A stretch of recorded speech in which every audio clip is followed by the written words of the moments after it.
Right, now time to the next recipe.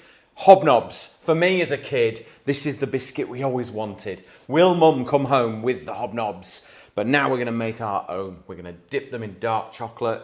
It's absolutely delicious. So, first thing we need to do, I've got my, this is the Tri-Clad pan from Lakeland. Super non-stick, super lightweight. I mean, look, so easy to use. Let it get warm. We're going to melt our butter, our golden syrup, and get that ready for our biscuits. Hobnobs are a British institution.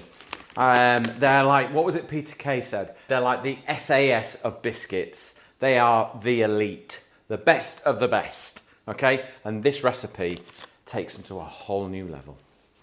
I love it when we make things like homemade that you can get in the supermarkets or whatever, but they're so much nicer when you make them yourselves. Great thing about this recipe as well is you can make them as like little portions and freeze them, so you don't even have to bake them all off. Not that I have any problem having a whole biscuit barrel full of homemade hobnobs. It's not a problem. Okay, so I'm just gonna, you can hear that butter's just starting to cook. I don't want it to cook, I want it to melt. So I'm just gonna turn it down. I'm gonna add a tablespoon of golden syrup into there. And then just a little bit of water, okay? Touch of water. So if you want the actual recipe, check the descriptions below, but you can also get it in our new book. This is my 6th cookbook, Peter Sidwell's Kitchen, and this recipe is in the Bake It Better chapter. Homemade hobnob style biscuits. Look at those bad boys. That's what we're making. All right, if you want the book, go to the website, you can get it there. All right, we'll sign and personalize it, sign it, put it in the post for you, and there you go, you've got it. 100 recipes. There's some absolute corkers in there, I promise you. Okay, while that is melting, let's concentrate on the dry ingredients. Okay, so I've got 125 grams of granulated white sugar. You could use a little, you could use golden sugar, you could use soft brown if you wanted to. The darker the sugar, the more caramelly it becomes. We've got the same of self-raising flour, so it just gives it a little bit of lift, so it's not too dense. Okay, and then we've got a little bit of bicarb. Bicarbonate of soda is going to help them spread a little bit. Put too much in, it'll spread too much. Just a touch. And then we've got our beautiful oats. All right, in there you go. Oats, super good for you. And then just blend that dry mixture together. Lift it up and let it sort of fall through your hands. Yeah, just get it all ready. Okay, nearly ready to go. So in the recipe it says 70-gram portions. So once we've mixed all this together, I'm going to use some scales. I'm going to portion them out. And what's really important is you put them in the fridge. Let them firm up. Let the butter sort of firm back up, chill down. If you bake these straight away, they'll spread too quickly because the dough will get too hot too quick. Okay? We're going to use one of Lakeland's brilliant non-stick baking trays. Don't even need parchment on this. They're super non-stick. All right? So I'm going to mold them, shape them, chill them, and bake them all on this tray. Butter, golden syrup, and water melted together, all one sort of texture now. So I'm going to turn the heat off, and then I'm going to add my flour, sugar, and oats, and that little bit of bicarb that's in there. That is now our mixture. All we've got to do now is just stir it together. So use the back of your spoon on the bottom of the pan, turn it round sort of in circles, and it'll just incorporate the liquid, the dry and the liquid together. No need to get another mixing bowl out, just turn it all together. And it's better to do it like this because the pan's warm. If you put the warm ingredients in the bowl with the dry ingredients, it's cold, that bowl. It's better in a warm pan. So what you can see now is we've got, it's like a bit like a flapjack, isn't it really? Okay. And then all I'm going to do is grab some scales. And then this is cool enough to handle. Let's just pop that on the scales. Right, 107, I'm way off. There we go. 70. And just move it around in your hand like that, yeah? Shape it. Don't squeeze the life out of it or you'll squeeze the butter out. Okay? Just shape it like that. And then pop it on there.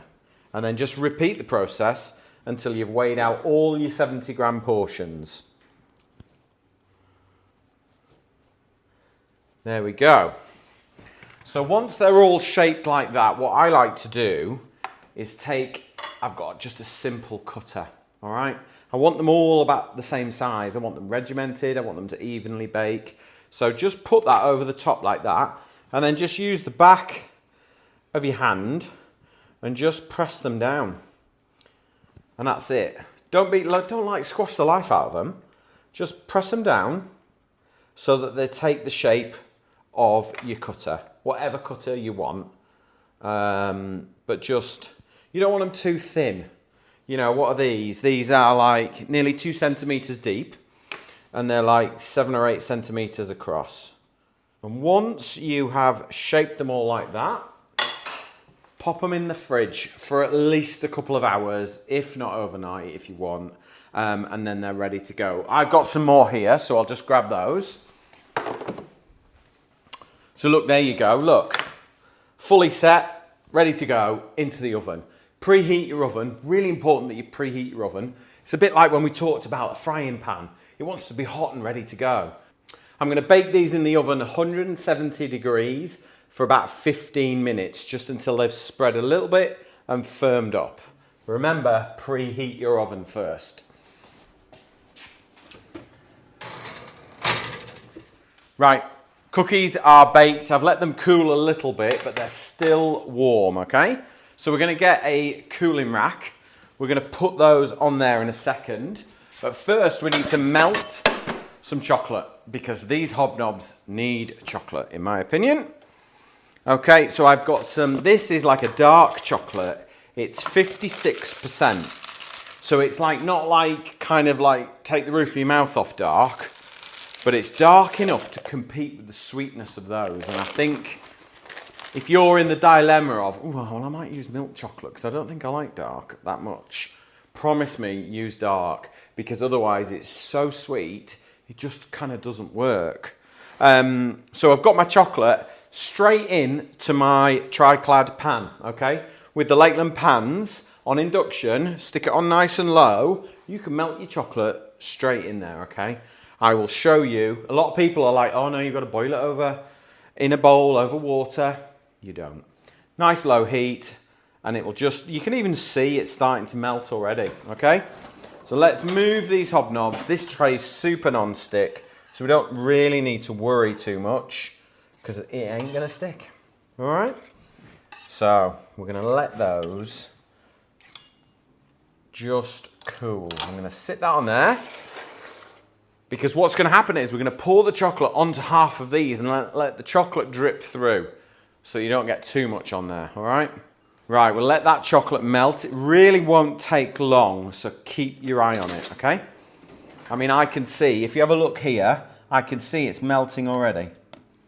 Look how easy that has melted. I haven't had to do anything, okay?